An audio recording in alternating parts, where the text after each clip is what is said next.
इतवार को जोड़कर 2 छुट्टियां हैं इस महीने में। घर के सभी लोग गए हैं पूना हवा बदल के लिए और घर में मैं केवल अकेली।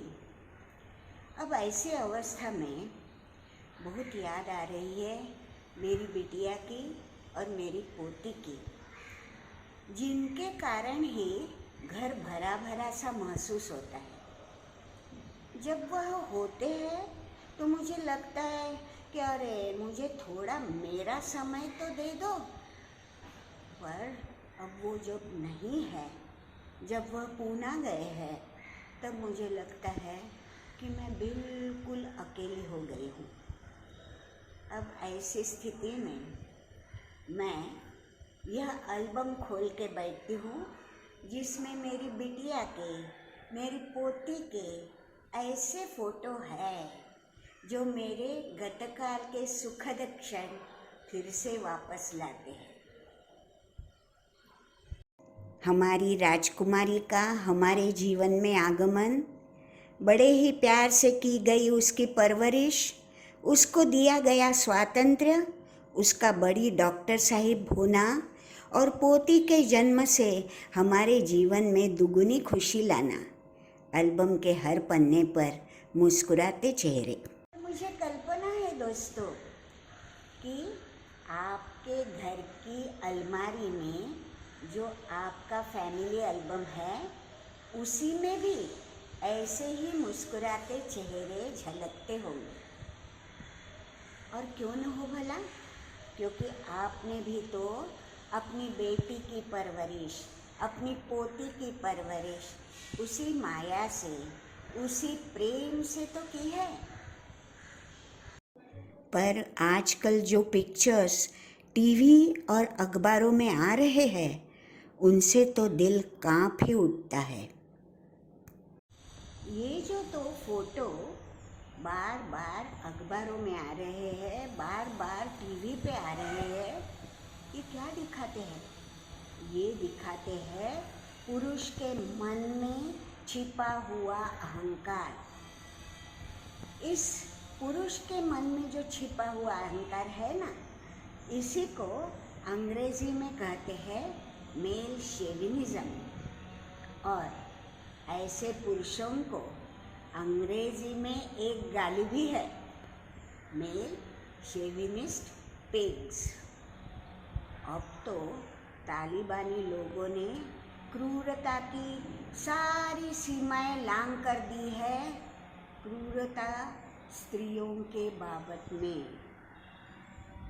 तालिबान में क्या हो रहा है आजकल? केवल नेल पॉलिश लगाया इसलिए एक स्त्री की उंगलियां काट दी गई, खाना अच्छा नहीं बनाया इसलिए उस स्त्री को जिंदा जला दिया गया। ये सारे प्रकार जो चल रहे हैं ना, वो तो अघोरी प्रकार है। यानी किसी मनुष्य, जो मनुष्य कहलवाता है, उसे यह प्रकार करना योग्य ही नहीं है। अब ऐसे प्रकार हमारे इर्द गिर्द होते रहे और हम क्या हाथ बंधे और आंखें भी बंद किए उन प्रकारों की तरफ ध्यान न दे? ऐसा हो ही नहीं सकता। 2 मिनट के लिए, केवल 2 मिनट के लिए कल्पना कीजिए कि आपकी बेटी या आपकी पोती उन 2 फोटो में होती तो कैसा लगता आपको? अच्छा लगता? नहीं, मुझे मालूम है कि तुम्हें तो इतना गुस्सा आता, इतना गुस्सा आता कि गुस्से से आप आग बबूला हो उठते। दोस्तों, ऐसा भी नहीं है कि केवल एक ही धर्म में या एक ही रिलीजन में नारी को पीड़ा दी जाती है या नारी को हीन लेखा जाता है। अपना हिंदू धर्म ही देखिए ना। अपने हिंदू धर्म के शास्त्रों में लिखा गया था, न स्त्री स्वातंत्र्यम अर्हति, यानी स्त्री या नारी स्वातंत्र्य के लिए योग्य व्यक्ति ही नहीं है। पर हिंदू धर्म में ही ऐसे दूसरे वचन भी आए हैं, ऐसे दूसरे श्लोक भी आए हैं जहाँ नारियों की महत्ता वर्णन की गई है। अब हमें क्या करना चाहिए? हमें नीर क्षीर विवेक अपनाना चाहिए जो हमारे समाज सुधारकों ने अपनाया था। राजा राम मोहन रॉय, जिन्होंने सती विरुद्ध एक मुहिम ही स्थापित कर दी थी।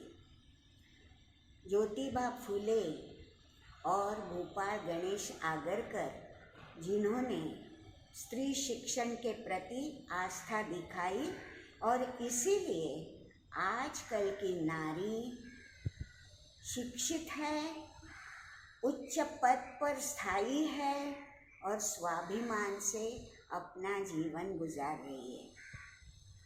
अब ऐसे समाज सुधारकों ने जो निरक्षीर विवेक यानी दूध और पानी में भेद करना, अच्छाई और बुराई में भेद करना, यह जो विवेक अपनाया वह हम क्यों नहीं अपना रहे भाई? अब दोस्तों, यह जो पुरुष का अहंकार है ना, उसे नष्ट करने के लिए हमने कितने सारे प्रयत्न किए हैं। हम लोगों में जो समाज सुधारक थे वो जानते थे कि समाज रूपी पक्षी को दो पर है, दो पंख है, एक है पुरुष और एक है नारी। अब दोस्तों, इस पंखों में से, दो पंखों में से अगर एक पंख वीक हो, कमज़ोर हो, तो वह समाज रूपी पक्षी कैसे उड़ सकता है, कैसे विकास पा सकता है? यह हम लोगों ने जाना और उसी के बारे में कई कानून भी आ गए हैं, जैसे कि 3 तलाक के अगेंस्ट जो कानून है वह, जैसे कि दहेज प्रथा मिटाने के लिए जो कानून सरकार ने किया वह। पर दोस्तों, केवल कानून बनाना ही काफ़ी नहीं है। यह कानून जब तक समाज के जड़ तक न पहुँचे तब तक उसका असर ही नहीं दिखने वाला। इसलिए आवश्यकता है जन जागृति की, और जन जागृति के लिए हम जैसे विचारवंत और इंटेलिजेंट लोगों को साथ में रहना चाहिए। सहकार्य से ही इसमें सुधारना हो सकती है। एक एक नया आयुध हमको निर्माण करना है जिससे पुरुषी अहंकार खत्म हो जाए। आज मैं आपको एक नया शस्त्र का सुझाव देती हूँ जिससे पुरुष अहंकार पर घाव हो सकता है, और वह है प्रार्थना के द्वारा पुरुषी अहंकार पे की गई चोट। आपके चेहरे पर तो बड़ा क्वेश्चन मार्क आया है। सुनो दोस्तों, हमारे इंडिया में घर घर में प्रार्थना तो होती ही है, रोज होती हो या 2-4 दिन के बाद होती हो, पर प्रार्थना नहीं होती ऐसा एक भी घर, चाहे आपका रिलीजन कौन सा भी हो, इंडिया में तो नहीं हो सकता।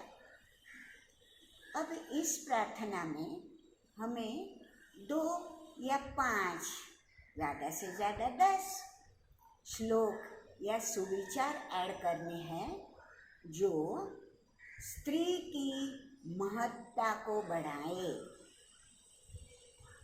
अब ये श्लोक या ये सुविचार जो हम हमारी प्रार्थना में ऐड करना चाहते हैं, वह कब से हमें सुनना चाहिए? जब से आपको लगे कि आपके घर में एक नया बच्चा आने वाला है। देखो, फिर से आप मेरी तरफ देख रहे हैं एक बड़ा क्वेश्चन मार्क लेके। अरे भाई, याद नहीं है वो अभिमन्यु की स्टोरी?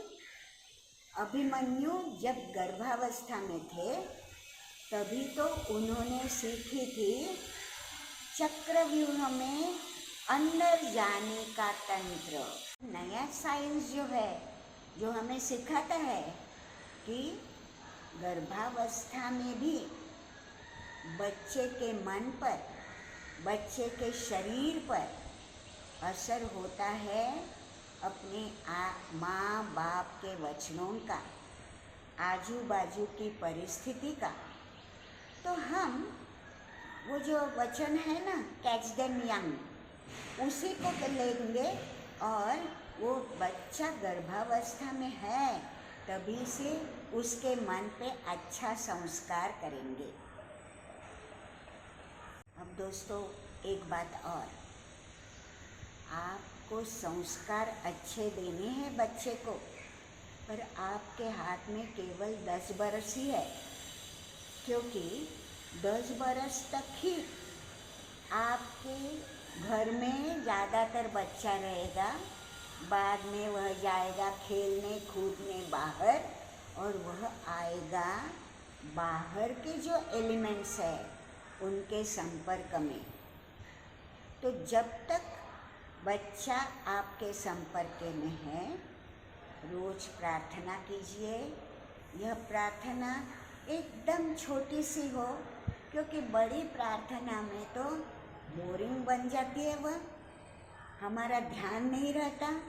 इसलिए केवल 4 या 5, ज़्यादा से ज़्यादा 6-7 श्लोक सुविचार लेके आपकी प्रार्थना पूरी हो जानी चाहिए। मैंने जो प्रार्थना के लिए श्लोक सिलेक्ट किए हैं वह है संस्कृत में, क्योंकि संस्कृत बहुत सारे भाषाओं की जननी है और बहुत सारे लोग इसे जानते भी हैं। पर समझो आपको संस्कृत नहीं आती हो और आपको संस्कृत नहीं भाती हो, तो आप अपनी भाषा में ऐसे सुविचारों का ट्रांसलेशन कर लीजिए, भाषांतर कर लीजिए। पर बच्चे को अपने ये संस्कार ज़रूर दीजिए प्रार्थना के द्वारा। धन्यवाद।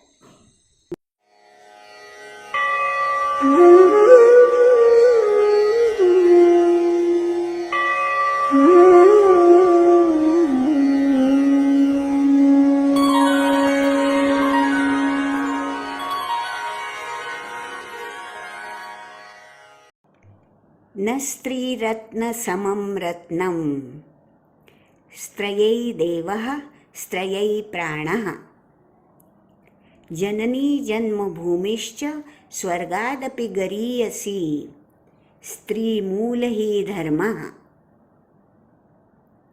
नारी राष्ट्रस्य अक्ष अस्ति यत्र नार्यस्तु पूज्यन्ते रमन्ते तत्र देवतः।